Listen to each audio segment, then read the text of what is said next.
wasn't the Russians. I mean, it wasn't just the Russians. That was fucked up. And trust me, our democracy is under siege, and so it's really important that we be more involved than we ever have been in this next couple of election cycles. But it's not about the Russians. It's not about a vast right-wing conspiracy. There's always a vast right-wing conspiracy, just like there's always a vast left-wing and I'm always part of that conspiracy. You can pretty much count on that. And that's okay, because that's democracy. That's how that works. But I also suspect that there were people that either voted for a candidate that probably couldn't be elected in a very tight election, and that's their right. I'm not sure it's the thing to do, but it's their right. But the people that, what breaks my heart is people that didn't vote at all. And I think they had more to do with electing this president than anything else, any other one factor. Like maybe the pussy grabbing thing came down, and they thought, oh, okay, no way he can win this. I'm okay. I don't have to dirty my hands voting for Hillary Clinton. Ooh, it got really quiet here. So, I get it, but, you know, an election's not an expression of anything. It's math. And there's a consequence, there's a result, and we have to live with it for a long time sometimes. Not just the 4 years that the president's in office. There's courts and all sorts of other things to consider.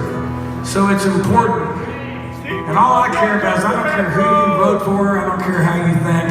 This election, more than any other election that we've ever had in this country, suit up and show up, folks. It's time to participate because it's important.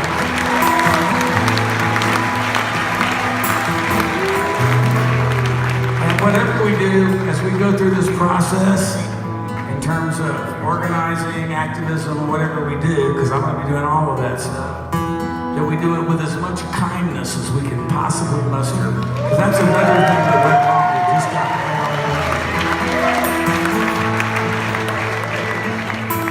So now that I got that off my chest,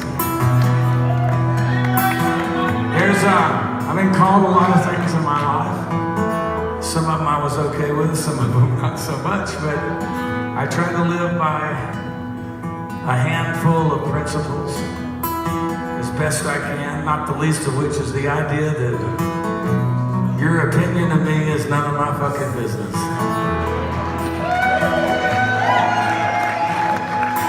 I was doing an interview a while back because it's my job. Bob Dylan invented my job and he took all the air out of the room, and he doesn't have to do interviews and the rest of us do. That's just the way that it is. The guy asked me if I could describe myself in one word, what would that word be? I had to say that I am first and last a romantic. And I mean that in the broadest sense of that word. We tend to narrow words down with usage. I don't know why that happens, but it does. And I do include in that definition the intimate definition of romantic, like what happens between a man and a woman, or a man and a man, or a woman and a woman, because that's romantic. But I also mean big romantic, like Don Quixote shit, like you got a dream, and everybody tells you there's no fucking way it's ever gonna come true. And you just keep on dreaming it until it does. That's romantic. Now, it's obvious if you know anything about my life that I'm better at one kind of romantic than I am at the other. I got married a lot in the 80s. Okay, I got married a couple of times in the 70s too. And then I didn't get married for a long time. And then I did again, and it lasted longer than all of the other marriages put together. But eventually that ended too. So it's probably time to call it. But all I was trying to do is what my parents did, because my dad and mom were together until my dad passed away 11 years ago. Almost 53 years. That's really fucking romantic.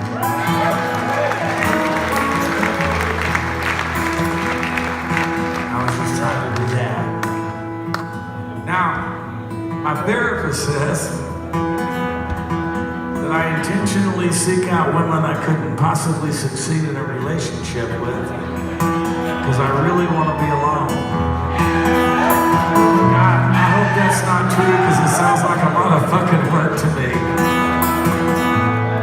But if it is,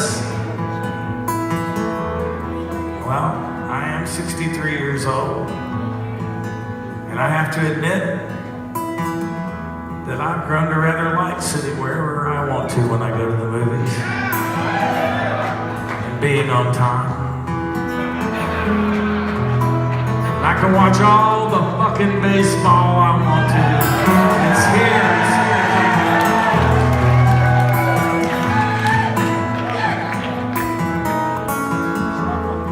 And even where I live, in New York City, you can get one ticket to fucking anything. And I've seen Hamilton 3 times.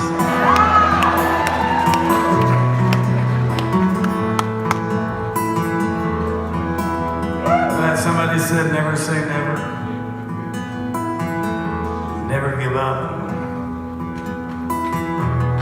Shows to go, you never can tell. Chuck Berry said that.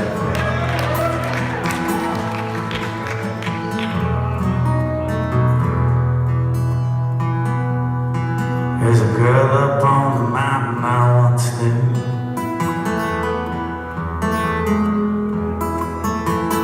Let her go, now I'm sad and blue. Sometimes late at night I pray she'll come nigh to me someday. But the girl up on the mountain never met. So she lives there, someone expecting. Thought I'd never see her face. Found a new love of my own. Broke my heart and now she's gone. But the girl up on the mountain still remains.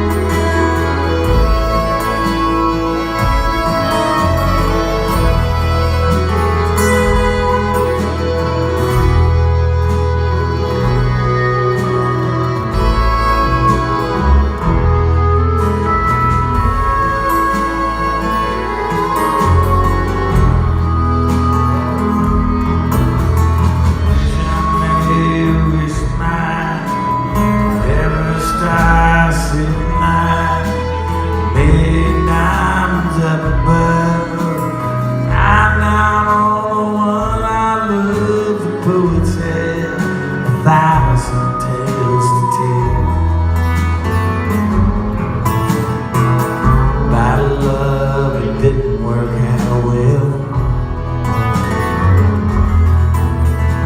Yeah, I sleep alright at night, but in my dreams the whole time, the girl up on the mountain's the best still.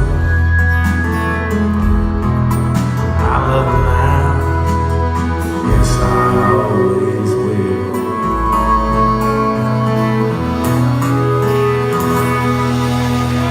Ricky Ray Jackson, Kelly Looney, Brad Pemberton, Chris Masterson, Eleanor Whitmore, the Dukes, the Mastersons, the Dukes crew.